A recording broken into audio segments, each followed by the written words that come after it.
Fair question, answer కూడా fair గా చెప్పండి. లావణ్య, నిజంగానే డ్రగ్ అలవాటు ఉందా మీకు? అవి ఆల్రెడీ అయింది, పనిష్మెంట్ తీసుకున్నాం, జైలు కూడా వెళ్ళొచ్చాను నేను. మీరు చూసినప్పుడు ఉన్న రాజ్ తరుణ్ ఎలా కనిపించారు? ఈ ట్రావెల్ నెస్ లో ఇప్పుడు మీకు కనిపిస్తున్న రాజ్ తరుణ్ ఏంటి? అంటే ఇప్పుడు రాజ్ తరుణ్ మాల్వి కాదండి, అది మాల్వి.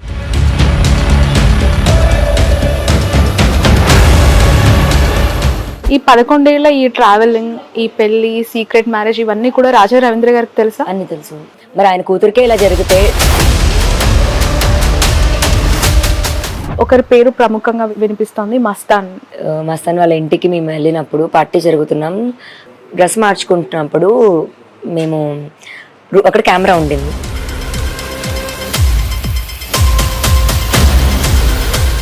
ఓకే, అంటే ఎవరినైనా రిక్వెస్ట్ చేయాలనుకుంటున్నావా? మీ అభిప్రాయం అంటే లైక్ ఈ టఫ్ సిచ్యువేషన్ లో ఇండస్ట్రీ పర్సన్ కాబట్టి. పవన్ కళ్యాణ్, మనుషుల్లో అయితే పవన్ కళ్యాణ్ నాకు చాలా ఇష్టం. నమస్తే, welcome to cube TV network. నేను మీ శ్రావణి జర్నలిస్ట్. గత వారం రోజులుగా రాజ్ తరుణ్, లావణ్య, అలాగే మధ్యలో మాల్వి మల్హోత్రా ఈ ఎపిసోడ్ పూటకొక మలుపు తిరుగుతూ ఈ రోజు రాజ్ తరుణ్ పైన కేసు పెట్టే వరకు వచ్చింది. ఆమె దగ్గర ఉన్న ఆధారాలన్నీ సమర్పించిన తర్వాత రాజ్ తరుణ్ పై పోలీసులు కేసు నమోదు చేయడం జరిగింది. అయితే అసలు 11 ఏళ్లుగా వాళ్ళు గుట్టు చప్పుడు కాకుండా సహజీవనం చేశాము అని చెప్పి లావణ్య చెప్తుంది. ఇప్పుడు మోసం చేశాడు అని చెప్పి కంప్లైంట్ చేసి తనకు న్యాయం జరగాలని, న్యాయం చేయాలని కోరుతుంది. అసలు లావణ్య అభిప్రాయం ఏంటి? లావణ్య ఇప్పుడెందుకు ఇంతలాగా ఆవేదనకు గురవుతూ పోలీస్ స్టేషన్ మెట్లెక్కాల్సి వచ్చింది? అసలు తను ఎదుర్కొన్న పరిస్థితులు ఏంటి? లావణ్య మాటల్లో అడిగి తెలుసుకుందాం. లావణ్య, హలో. హలో అండి. చాలా డల్ గా వెట్టైస్తో కనిపిస్తూ ఉన్నారు. 11 ఏళ్లుగా సహజీవనం చేశాము, 11 ఏళ్లుగా సీక్రెట్ గా పెళ్లి చేసుకుని ఇద్దరం కలిసే ఉన్నామని చెప్తున్నారు. ఎందుకు రిజిస్టర్ చేసుకోలేకపోయారు? ఆలోచించలేదా, లేదంటే ఇలాంటి పరిస్థితి ఎదురవుతుందని అనుకోలేదా? అంటే టు బి హానెస్ట్, నేను మీకు కొంచెం కూర్చొని మాట్లాడుకుంటున్నాం కాబట్టి ఐ థింక్ కొంచెం ఓపెన్ గా కూడా మాట్లాడుకోవచ్చేమో, కంగారు లేకుండా. సో వెన్ హీ ప్రపోజ్డ్ మీ, నాకు పెళ్ళి అన్న కాన్సెప్ట్తోనే, పెళ్ళి అన్న మాటతోనే నా దగ్గరకు అప్రోచ్ అవ్వడం జరిగింది. పెళ్లి చేసుకుంటామని అన్నాడు.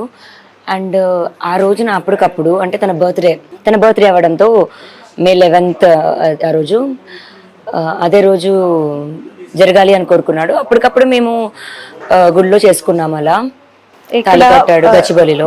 సో దట్ ఈస్ నాట్, ఇప్పుడు లిటరల్ గా పెళ్లి అనకపోయినా మేబీ ఒక ప్రామిస్ అనుకోవచ్చేమో. తను దేవత ముందు కట్టాడు అనుకోవచ్చేమో.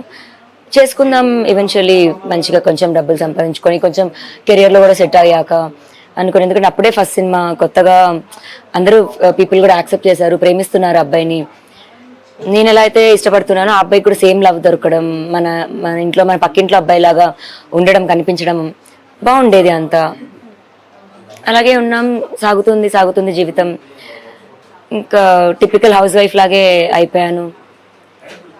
మరి గ్లామర్ ఇండస్ట్రీ అలా ఉంటుందో, మరి ముంబై నుంచి వచ్చే హీరోయిన్స్ అలా ఉంటారో తెలియదు, కానీ ఇద్దరు ముంబై అమ్మాయిలు నాకు సేమ్ అదే చేశారు. ఇలాంటి పొజిషన్కి ఇప్పుడు తీసుకొచ్చి కూర్చోబెట్టారు నన్ను.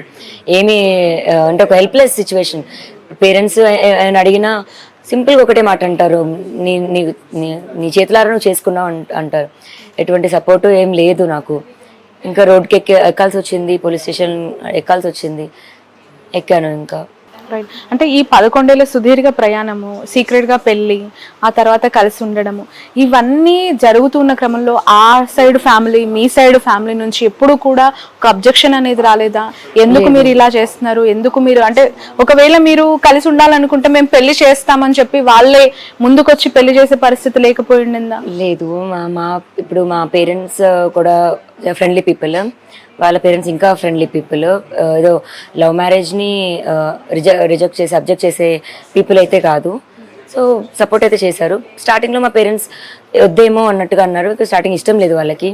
ఈవెన్చువల్లీ నేను హ్యాపీగానే ఉండడంతో వాళ్ళు యాక్సెప్ట్ చేశారు. Okay, right. అంటే ఈ ఇష్యూ జరిగిన తర్వాత వాళ్ళ పేరెంట్స్ ఎప్పుడైనా మీతో మాట్లాడడం జరిగిందా? లేదు, బ్లాక్ చేశారు అందరూ. వాళ్ళ పేరెంట్స్ దగ్గర నుంచి, ఇంట్లో అసిస్టెంట్స్ దగ్గర నుంచి, వాళ్ళ మేనేజర్ రాజా రవీంద్ర వరకు అందరూ బ్లాక్ చేశారు. ఓకే, ఇప్పటివరకు ఎవరు టచ్ లోకి రాలేదు. అసలు 10 ఏళ్ళు నేను వాళ్ళకి తెలుసు, ఇప్పుడు 10 రోజులు అసలు నేను తెలియదు వాళ్ళకి. వాళ్ళు జస్ట్ బ్లాక్ చేయడం వల్ల నేను ఎటెల్లాలో తెలియక నేను పోలీసులకు వచ్చాను. ఏదో గొడవ అయ్యి మాకు ఇది అవ్వాల, నీట్ గా ప్లాన్ చేసుకున్నారు, నీట్ గా ఇచ్చేసారు, ఇంకా సెటిల్ చేసేద్దాంలే తనకి ఇప్పుడు, ఎందుకంటే ఏమీ హెల్ప్ లేకుండా ఉన్నాను కదా, సెటిల్ చేసేద్దాము, తనకి మనీ ఏదైనా ఇచ్చేస్తే సెటిల్ అయిపోతుంది అనుకున్నారు. అలా ట్రై చేశాడు రాజు, వద్దు అన్నాను, గొడవ పెట్టుకున్నాడు, బ్లాక్ చేశాడు. ఈ 11 ఏళ్ళ ఈ ట్రావెలింగ్, ఈ పెళ్లి, సీక్రెట్ మ్యారేజ్ ఇవన్నీ కూడా రాజా రవీంద్ర గారికి తెలుసా? అన్ని తెలుసు డే 1 నుంచి. ఎందుకంటే మీకు మీ పెళ్లికి సాక్ష్యం అతనేనా? లేదు, ఎందుకంటే అతను మేము స్టార్ట్ చేసిన 4-5 years తర్వాత మాకు పరిచయం అయ్యాడు. మేబీ అంత గొప్ప వ్యక్తి ఆయన, మరి కలపాలి కపుల్, మరి ఆయన కూతురికే ఇలా జరిగితే సేమ్ ఇదే చేస్తాడేమో, ఫోన్లు స్విచ్ ఆఫ్ చేసేసి. లావణ్య చాలా ఎమోషనల్ గా కనిపిస్తున్నారు. ఎందుకంటే నేను నా లైఫ్ నేను ముందుకెళ్ళి బతుకుతున్న టైంకి కూడా రాజా రవీంద్ర గారు నన్ను తిరిగి వెనక్కి రమ్మన్నారు. నేను మళ్ళీ సరే నా కాలం మీద నేను నిలబడతానులే అని నేను వెళ్ళిపోయాను 2021లో. తిరిగి నన్ను వెనక్కి రమ్మని. ఎందుకు వెళ్ళిపోయారు? అప్పుడు ఎందుకు వెళ్ళిపోయారు? ఇంకా అవుతుంటాయి కదా ఇష్యూస్, కొంచెం అలాగే ఇష్యూస్, నాకు కొంచెం సెల్ఫ్ రెస్పెక్ట్ లాగా కూడా అనిపించింది. మేబీ నేను డిపెండెంట్ అవ్వడం వల్ల చులకన అయ్యానేమో, నాది నేను చూసుకుందాము అన్న థాట్లోనే నేను వెళ్ళాను. బట్ వెనక్కి పిలిచారు ఆయన. మరి అప్పుడు ఆ రోజు నన్ను పిలిచినప్పుడు నేను వచ్చాను అన్నమాట, కాదనకుండా. అప్పుడు తిరిగి వచ్చినప్పుడు కూడా మీకు పెళ్లి చేసుకోవాలి, ఈ ఇష్యూస్ జరుగుతున్నాయి కదా, ఒక ఒప్పందం జరగాలి, హిందూ మ్యారిటల్ లైఫ్ మనం మెయింటైన్ చేయాలని అనిపించలేదా మీకు? డెఫినెట్ గా అనిపించింది. కాకపోతే పెళ్లి అనుకున్న కాన్సెప్ట్ కూడా మనం పెట్టుకున్నదే కదా, ఆ పాయింట్ లో కూడా బాగానే ఉంది. మా రిలేషన్ కన్నదైతే ఏం ప్రాబ్లం అవ్వలేదు.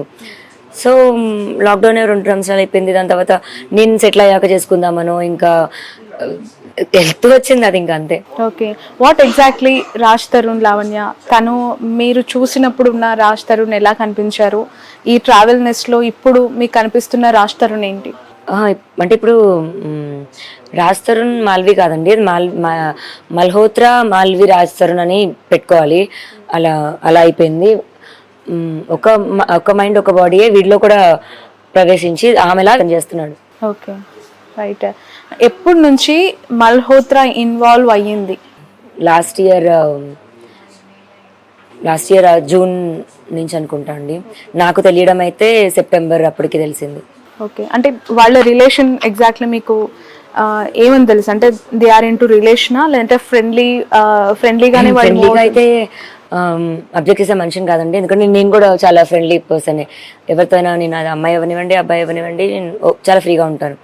ఒక ఫ్రెండ్షిప్ని నేను తప్పుడుగా చూపించైతే మాట్లాడను. ఇప్పుడు ఇంకేదన్నా ఉన్నా సరే మేబీ నాలో నేర్చుకొని ఉండేదాన్నేమో. నేను తర్వాత ఎఫెక్ట్స్ అన్నవి నాకు పడ్డం జరిగింది. నేను వెళ్ళిపోవాలి అని కోరుకుందామే, వెళ్ళిపోయేది రాజు ఇంకా నా దగ్గర డైరెక్ట్గా వచ్చి చెప్పలేడు కదా వెళ్ళిపోయేదాన్ని. మేబీ ఇండైరెక్ట్గా గొడవ పడ్డం, ఇండైరెక్ట్గా మాట్లాడడం, ఒకవేళ మాట్లాడితే వెళ్ళిపోద్దేమో, కొన్ని తిడితే వెళ్ళిపోద్దేమో, కొన్ని గొడవ పడితే వెళ్ళిపోద్దేమో, దీనమ్మ ఇది ఏంట్రా ఏం చేసినా పోవట్లేదు, ఆ స్టేజ్ వరకు వచ్చింది. మీరు ఫస్ట్ నార్సింగి పిఎస్లో కంప్లైంట్ చేశారు కదా, అందులో మీరు పెళ్లి గురించి మెన్షన్ చేశారా? చేయలేదు. అంటే ఇప్పుడు సాక్ష్యం అతను లేదు అని చెప్తున్నప్పుడు, పెళ్ళి కాలేదు అన్నప్పుడు అది నాకు అగెయిన్స్టే అవుతుంది, టు బి హానెస్ట్. సో కలిసి ఉన్నాము, రిలేషన్షిప్లో ఉన్నాము అన్నది నేను చెప్పాను. అండ్ ఇంకా బట్ ఆ రోజు మీరు చెప్పిన వన్ మోర్ వాల్యుబుల్ థింగ్ ఏంటంటే, మీకు తర్వాత మళ్ళీ ప్రాబ్లమేటిక్గా అయ్యింది, నా దగ్గర ఎలాంటి ఆధారాలు లేవు అని చెప్పి మీరు చెప్పడం జరిగింది. బట్ ఈరోజు మీరు దాదాపు 200 పైచిలకు ఆధారాలు సమర్పించాను అని చెప్పడం జరిగింది. ఈ కొద్ది కాలంలోనే మీకు ఆధారాలు ఎలా పుట్టుకొచ్చాయి? ఇప్పుడు ఆధారాలు లేవు అంటే అక్షింతలు వేయడానికి మనిషి లేడు, లేకపోతే మంత్రాలు చదవలేదు, లేకపోతే రిజిస్టర్ చేయించలేదు, లీగల్ అవ్వలేదు అన్న పాయింట్లో నేను, అది కానీ సెల్ఫీలు దిగడము, లేకపోతే ఇది అది ఇంట్లో కలిసి ఉండడము అలా అయితే ఉన్నాయి. ఇప్పుడు అదే మరి మనిషి ఇక్కడే పక్కన ఉన్నప్పుడు అదే తాలిబొట్టేసుకొని ఉన్నాను నేను. ఇప్పుడు మేబీ ఇప్పుడు తీసేసి ఉంటానేమో, బట్ ఫస్ట్ 3 years అయితే నేను కంటిన్యూస్గా వేసుకున్నాను. Okay, right. ఎందుకు వచ్చింది ఈ గ్యాప్ అనేది? ఎక్కడ స్టార్ట్ అయింది? ఎందుకు వచ్చింది లావణ్య? చెప్పానండి, అందరికీ తెలిసిందే, మాల్వి మల్హోత్రా వాళ్ళు ఎగ్జాక్ట్లీ అదేనా? 100% ఒక రీజన్ నేను సెప్టెంబర్ లో తన గురించి తెలిసింది అన్నారు. అంతవరకు మీతో బానే ఉన్నారా? తను బానే ఉన్నాడు. ఓకే, ఏం చెప్పారు? రాజ్ తరుణ్ అడిగితే తన రియాక్షన్ ఏంటి? ఏమీ లేదంటాడు. ఇప్పుడు ఇక్కడ నుంచి నేను బయటకు వెళ్తున్నా అన్న మనిషి ఎక్కడికి వెళ్తున్నాడో కూడా నాకు తెలుసు, అబద్ధం చెప్తున్నాడు అని కూడా నాకు తెలుసు. సరే అయిపోతుందేమో, పోనీ ఎండ్ అయిపోతుందేమో, సరే సినిమా అయిపోయాక షూటింగ్ అయిపోయాక ఇంకొక సినిమా వస్తే మేబీ మర్చిపోతాడేమో అన్నంత వరకు కూడా నేను ఉన్నాను, నాదేదో చూసుకుంటూ. బట్ నేనే పోవాలి అనుకోవడం తప్పు. అది యాక్సెప్ట్ చేయలేకపోయాను నేను. ఎందుకంటే నేను చాలా సాక్రిఫైసెస్ చేసుకున్నాను. నాది కూడా లేకుండా అతని బతుకు కూడా నేనే బతికేలాగా చేసుకొని, మోసమే అది, 100% మోసమే చేశాడు. నమ్మక ద్రోహమే చేశాడు. కట్టలేదు అని మీడియా ముందుకు వచ్చి చెప్తున్నాడు. చాలా తప్పది. మరి శిక్ష పడాలి, జైలుకి వెళ్ళాలి అతను. తనకు శిక్ష పడి జైలుకి వెళ్తే మీకు న్యాయం జరిగినట్టేనా? తను చెప్పిన అబద్ధాలకి నాకు ద్రోహం చేశాడు. నాతో ఉంటాను అని నమ్మించాడు. మరి అది నేను వేసిన సెక్షన్స్ కాదు, మన లానే వేసింది. మరి లా ప్రకారం వెళ్ళాలి అనుకున్నప్పుడు లా ప్రకారమే. మరి నేను డ్రగ్స్ తీసుకుంటున్నానని మరి నన్ను పంపించారు, అది లానే కదా. మరి ఇది యాక్చువల్లీ ఈ ఎంటైర్ ఎపిసోడ్ లో రాజ్ తరుణ్ మొన్న మీడియాకి ఇచ్చిన బయటలో ఒకరి పేరు ప్రముఖంగా వినిపిస్తోంది, మస్తాన్. అతను ఎవరు అసలు? ఇప్పుడు నేను అతని పైన చెప్తున్నప్పుడు అతను కూడా నా పైన నా ఫాల్స్ తీయడం అన్నది చేస్తుంటాడు. సో మస్తాన్ అనే అబ్బాయి నన్ను పెళ్లి చేసుకోకుండా మోసం చేశాడని నేను కేసు పెట్టలేదు. మాకు ఇష్యూస్ అవుతున్నాయి. దానిలో ఉన్న సెక్షన్స్ వేరు. దానిపైన నేను కేసు పెట్టాను. మేము ఫైట్ చేస్తున్నాం. ఏమని కేసు పెట్టారు మీరు? గుంటూరులో ఎందుకు కేసు పెట్టాల్సి వచ్చింది తన పైన? సో మైండ్ గేమ్స్ అన్నవి చాలా జరిగాయండి. మస్తాన్ వాళ్ళ ఇంటికి మేము వెళ్ళినప్పుడు పార్టీ జరుగుతున్నాం. పార్టీ అప్పుడు అంటే నేను ఈ రోజు వరకు ఇంకా చెప్పలేదు అది. సో డ్రెస్ మార్చుకుంటున్నప్పుడు మేము అక్కడ కెమెరా ఉండింది. సో అంటే ఎక్కువ ఏదో డ్రెస్ కూడా కాదు, జస్ట్ టీ షర్ట్ మేము ఎలా మార్చుకుంటున్నాం. ఎందుకంటే నా డ్రెస్ పైన డ్రింక్ పడింది అనమాట. సో అలా తలుపు కూడా వేసుకోలేదు, జస్ట్ టీ షర్టే కదా అని ఇట్లా వేసుకుంటున్న టైంలో మా చెల్లి ఒక అమ్మాయి అక్క కెమెరా ఉందక్క అంది. మేము కెమెరా దేర్ కదా అంటే ఈ సైడ్ ఇట్స్ నాట్ వర్కింగ్. అలాంటి ఒక టైంలోని ఇంకో ఫ్రెండ్ వాడు వచ్చి, వాడు సరదాగా అన్నాడో మరి ఏడిపించాడో మరి మైండ్ గేమో ఏమో తెలీదు, కెమెరా ఇక్కడ ఈ యాంగిల్ కాకుండా ఇప్పుడు కొంచెం ఇలా పెడితే బాగుంటుంది కదా, అలా ప్లేస్ అన్నవి జరిగాయి అనమాట. నిజమో కాదా తెలుసుకుందాము చూద్దాము అనుకున్న ఒక ప్రాసెస్లోని ఇదంతా నా భయం నాకుంటుంది, పనిచేస్తుందా లేదా అని, అతనికి ఉంటుంది. అలా ఒక దాంట్లోని కొట్టుకునేలాగా వచ్చి గొడవ పడితే ఆ గొడవ దానికి పెట్టిన కేసు. ఓకే, వాస్తవ స్టోరీ అయితే దాన్ని అతను తీసుకొచ్చి ఇప్పుడు ఏమీ లేకపోతే why will I even go for case. Okay, ఒకళ్ళు ఇష్టం అయితే why will I even go for case. రిలేషన్షిప్లో ఉంటే why will I go for case. ఇప్పుడు రాజు ఇక్కడ నన్ను వదిలేసాడని కేసు పెట్టాను నేను. ఓకే, అక్కడ అతను వదిలేసాడన్నా లేకపోతే అతను కావాలనో బట్ మస్తానికి మీకు ఒక ఇల్లీగల్ ఎఫ్ఐఆర్ ఉందని రాజ్ తరుణ్ ఎలా చెప్తూ ఉన్నారు? ఆ కేసు కూడా అందుకే పెట్టారు, పెళ్లి చేసుకోలేదని కాబట్టి. లేదు ఇన్ దట్ కేసు మళ్ళీ ఇతను ఎందుకు అడుగుతున్నాను అంటే ఇప్పుడు మస్తాన్ వదిలేసాడు నన్ను, తప్పు అది కాదు. సో ఈవెన్చువల్లీ ఏమైందంటే 10 మెంబర్స్ ఉన్నప్పుడు మైండ్ గేమ్స్ అవి అన్నప్పుడు ఒకరొకరు అనమాట కట్ డౌన్ అవుతూ వచ్చారు. అలా 10లో 9, 8, 7, 6 వచ్చినప్పుడు నేను మస్తాన్ మాత్రమే ఉన్నాను. డైరెక్ట్గా అసలు ఏం జరిగిందని తన వర్షన్ తను, నా వర్షన్ నేను, మొత్తం క్లియర్గా మేము మాట్లాడుకున్నప్పుడు ఎవరేంటి ఎంత మేము నష్టపోయామన్నది మాకు అర్థమైంది. So we decided to take the cases back, but will do it అని అనుకుంటున్న ఒక టైంలోని డ్రగ్ కేసు అన్నది జరిగింది. ఓకే, అప్పుడు ఎందుకు నా పేరుంది అన్న దాంట్లోని మన కాల్స్ ఉన్నాయి మస్తాన్ ఉన్న దాంట్లో. సో మస్తాన్కి ఆ యూనిత్ రెడ్డికి జస్ట్ కాల్ ఉండడం వల్ల మాత్రమే ఆ డ్రగ్ కేసులో నా పేరుందండి. నేను కొనలేదు, నేను అమ్మలేదు. ఓకే, ఒక అంటే ఫెయిర్ క్వశ్చన్, ఆన్సర్ కూడా ఫెయిర్గా చెప్పండి లావణ్య. నిజంగానే డ్రగ్ అలవాటు ఉందా మీకు? ఏవండి, ఇప్పుడు నేను గోవాలో డీజేయింగ్కి వెళ్ళాను. నాకు అక్కడ ఇప్పుడు పార్టీ ఫ్రెండ్స్ అన్నది ఖచ్చితంగా ఉంటుంది. బట్ నేను మానేసి మళ్ళీ వచ్చింది కూడా 2021లో వచ్చాను. ఇప్పుడు 24 మళ్ళీ నేను గోవా వెళ్ళాలి. ఇప్పుడు 2 years నేను గోవా వెళ్ళాలి. నేను వెళ్ళినప్పుడు, నేను చేయనప్పుడు, ఆ ఫ్రెండ్సే ఉండనప్పుడు నేను ఎలా చేస్తాను? అండ్ ఇప్పుడు నేను ఈ కోపంలో రాజ్ తరుణ్ చేస్తాడు, రాజ్ తరుణ్కి అలవాటు ఉందని నేను చెప్పొచ్చు. నేను అలా చెప్పను, నింద కూడా వేయను. అబ్బాయికి అలవాటు లేదు, అలా చేసే ఫ్రెండ్స్ నాకు లేరు, నా ప్రపంచంలో వాళ్ళు ఎవరు లేరు, అది నిజం. ఓకే, బట్ చెయ్యని ఈ నేరానికి, చెయ్యని మీ ఇన్వాల్వ్మెంట్ లేని మరి ఏం చూపిస్తాడు? ఇప్పుడు మిమ్మల్ని ఎందుకు అంత బలి చేసి A9 గా మిమ్మల్ని A11 గా నేను, A9 గా మస్తాన్ని పెట్టి అన్ని రోజులు జైల్లో ఉంచి. సో ఇప్పుడు మస్తాన్ అనే అతను ప్రభాకర్ రెడ్డి గుంటూరు నివాసులు అండి. వాళ్ళు ఫ్రమ్ గుంటూరు. వాళ్ళు ఫ్రెండ్స్ అయి ఉండొచ్చు, వాళ్ళు ఇంకేదైనా అయి ఉండొచ్చు. మరి వాళ్ళు దొరికారు అన్న దాంట్లో మస్తాన్ పాత్ర ఉందో లేదో నాకు తెలియదు, నాదైతే లేదు. అక్కడ మేము ఒకటేసారి కలిసి వాష్ చేసుకుందాం అనుకున్నాం. నేను కూడా ఒకటే లాయర్ని పెట్టుకుంటాను అని మేము మాట్లాడుకోవడం జరుగుతుంది. అతని కేసుది ఒకేసారి తీపిచ్చేద్దాము, ఒక ఫ్లోలోనే వెళ్దాము అనుకుంటున్న ప్రాసెస్ అది. అండ్ రాజు ఇప్పుడు ఏం చూపిస్తున్నాడు, ఆల్రెడీ ఒక కేసు అయినా మస్తాంది చూపిస్తున్నాడు, ఆల్రెడీ నా డ్రగ్ కేసు చూపిస్తున్నాడు. అవి ఆల్రెడీ అయింది, పనిష్మెంట్ తీసుకున్నా, జైలు కూడా వెళ్ళొచ్చాను నేను, ఏమైనా ఉంటే కోర్టు చెప్తుంది. మళ్ళీ అది కొత్తగా ఇతను చూపించేదేంటి? ఆ ఇష్యూ ఏమైనా గ్యాప్ క్రియేట్ చేసిందా? లేదండి. 100% కాదా? ఓకే. మాల్వి మల్హోత్రాని మీరు కాల్ చేసి రిటర్న్ చేశారా, ఆవిడ మిమ్మల్ని కాల్ చేసి రిటర్న్ చేసిందా? ఈ అటు నుంచి ఇటు నుంచి అటు ఈక్వలెంట్ వైబ్రేషన్ ఏమీ లేకుండా నేను ఆమె థ్రెటన్ ఎందుకు చేస్తాను? ఫస్ట్ నేను మాట్లాడడం జరిగింది, వద్దు అని చెప్పడం జరిగింది, ఆమె ఏమీ లేదని అనేది నాకు స్లోగా కాల్ రికార్డ్స్ ఇవన్నీ దొరికేది. అసలు నేను మాట్లాడనే లేదు, ఎగ్జాంపుల్ నేను మాట్లాడనే లేదు అని అంటది. అతని ఫోన్లో ఇప్పుడు మాట్లాడుతున్నప్పుడు ఫోన్ మాట్లాడుతున్నాడు, వెంటనే తర్వాత నెంబర్ డిలీట్ చేయడము, అలా డౌట్ అలా వస్తుంది కదా స్లోగా. C we can catch them, you know it. అట్లా దొరికేసేవాడు. అబద్ధాలు చెప్పుకుంటూ వాళ్ళ ఊబిలో వాళ్ళే పడ్డారు. కొట్లాడేది నాతో, ఏమీ లేదు అని కొట్లాడేది, ఉంది అని నేను చూపించేదాన్ని. ఇంకా అలా స్టార్ట్ అయింది, మాకు థ్రెట్ లాగా అయింది ఇంకా. And she told me that ఇంకా నేను వదలను అబ్బాయిని అని. ఆమె ఎవరు అసలు వదలకపోవడానికి? అప్పుడు రాజ్ తరుణ్ మీరు అడగాల్సింది కదా, తనని కాదు కదా మీరు. అంటే అయిపోయింది కదా, it was open again. So ఇప్పుడు ఏం కోరుకుంటున్నారు లావణ్య మీరు? అంటే రాజ్ తరుణ్ ని కావాలి అని అనుకుంటే అతను ఖచ్చితంగా మొన్న ఇచ్చిన బయటలోనే క్లారిటీ ఇచ్చారు మీకు, తను ఏం మాట్లాడుతున్నారు, ఎంత ఎక్కడ దాకైనా వెళ్తాను ఇది అని. ఇప్పుడు ఓకే సరే మస్తానని అఫేర్ అని చూపిస్తున్నాడు, ఒక అబ్బాయితో అఫేర్ పెట్టుకుంటే అంటే ఇప్పుడు ఈక్వల్ దాంట్లోని అమ్మాయి అబ్బాయికి ఈక్వల్ రైట్స్ అని అంటారు. ఏదో ఇప్పుడు అబ్బాయి తప్పు చేస్తే అమ్మాయి చేయొద్దని కాదు. సరే నా తప్పని చూపిస్తున్నాడు, అదే తప్పు మరి అతను చాలాసార్లు చేశాడు కదా, లేదా ఇప్పుడు యాక్సిడెంట్ అనో లేకపోతే ఇంకేదో అంటే రీజన్ చూపిస్తావు వదిలేయడానికి నువ్వు అన్నది ఒకటే. ఏదున్నా సరే ఉన్నాను నేను, ఇన్ని సంవత్సరాలు ఉన్నాను, 1 సంవత్సరం 2 సంవత్సరాలు కాదు. అండ్ డబ్బులు ఇవ్వలేదని చేస్తుంది, డబ్బుల కోసం చేస్తుంది అని అంటే నేను అసలు ఏది కొనుక్కోలేదు నాకంటూ. నేను ఇప్పుడు ఎలా ఉన్నానో అంతే. పోనీ అది కాకుండా లావణ్య ఇంకోటి వెనక ఉంది, ఇప్పుడు మీకు అపియరెన్స్ కనిపించేది అమ్మాయి కాదు ఇంకోటి ఉంది అని మీరు నేను తెలిసిన వాళ్ళు ఎవరిని అడిగినా నేను రెడీ దానికి.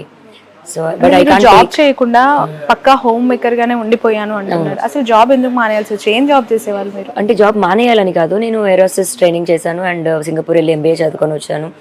సో ఇప్పుడు నేను ఏమైనా చేయాలంటే నేను హాస్పిటాలిటీ ఇది ఉండాలి. అండ్ నాకు కూడా యాక్టింగ్ ఇది ఇష్టం, షార్ట్ ఫిల్మ్స్ చేశాను. అంటే అంత పెద్ద కాకపోవచ్చు బట్ చిన్నవే, అంటే చిన్నవే చేశాను. ఏదో మైలా అని షార్ట్ ఫిల్మ్ ఉంటుంది యూట్యూబ్లో, నా వరకు మంచిగా రీచ్ అయింది, పీపుల్ మంచిగా యాక్సెప్ట్ చేశారు నన్ను.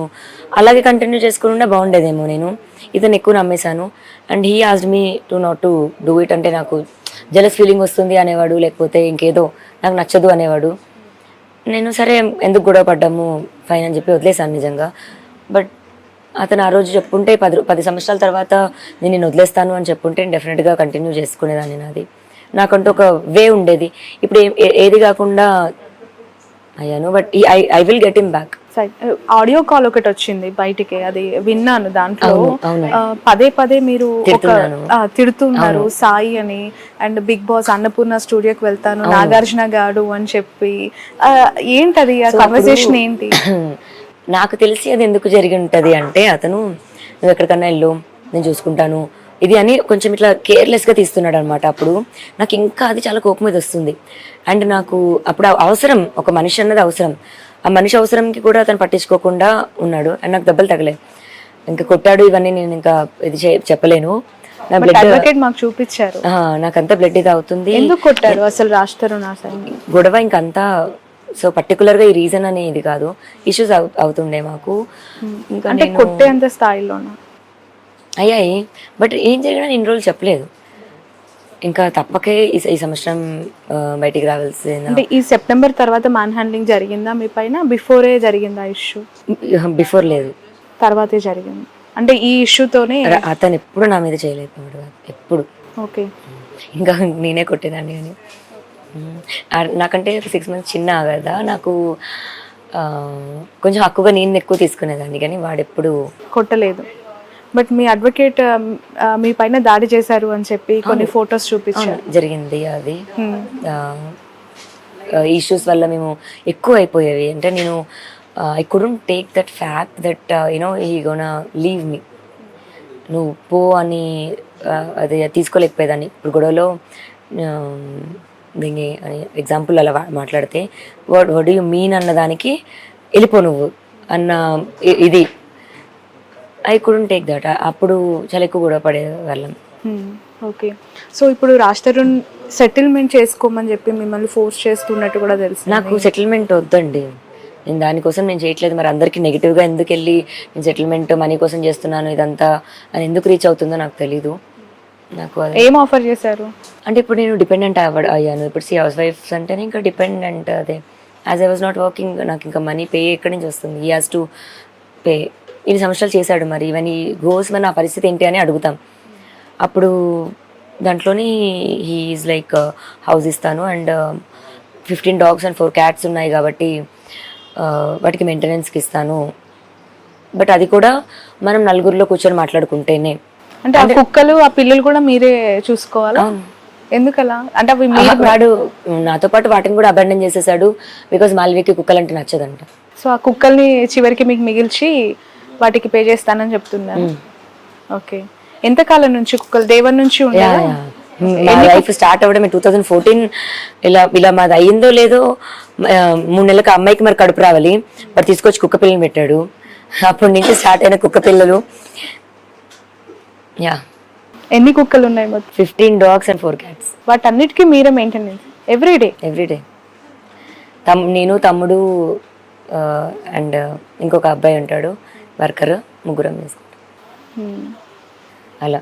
అలా ఇప్పుడు ఈ 10 సంవత్సరాలు మాకు ట్రావెల్ అయిన పోనీ పనబ్బాయో పోనీ ఎవరిని అడిగినా చెప్తారు how we use to be అని. ఇప్పుడు ఆ కుక్కలు అంటే ఎఫెక్షనేట్ కదా టువర్డ్స్ రాజ్ తరుణ్ పట్ల కూడా ఎఫెక్షన్ చాలా.